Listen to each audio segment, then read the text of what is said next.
ஒரு காட்டுக்கரையில் ஒரு சின்ன கிராமம் இருந்தது. அந்த கிராமத்தின் எல்லையில் ஒரு பெரிய யானை அடிக்கடி வந்து நின்று கொண்டிருக்கும். மக்கள் முதலில் பயந்தார்கள். ஏதாவது சேதம் செய்தால் என்று நினைத்தார்கள். ஆனால் அந்த யானை அமைதியாக இருந்தது. ஒரு மரத்தையும் ஒரு வீடையும் தொட்டதே இல்லை. ஒரு கோடைக்காலம் வந்தது. காடு வறண்டது. தண்ணீர் இல்லை. யானை தாகத்தில் மெதுவாக நடந்தது. அதன் கண்களில் சோர்வு தெரிந்தது. அந்த நிலையை பார்த்த ஒரு வயதான மனிதன் யானைக்காக ஒரு பெரிய தொட்டியில் தண்ணீர் வைத்தார். யானை அருகே வந்தது.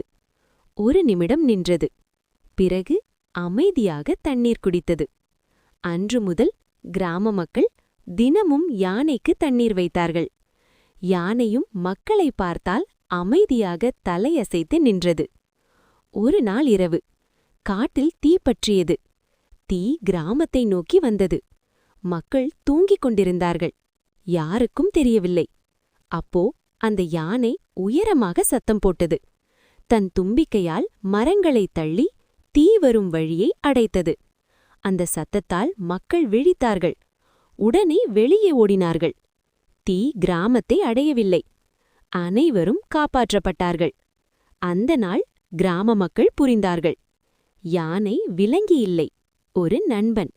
கருணை காட்டினால் காடு கூட நம்மை காப்பாற்றும்.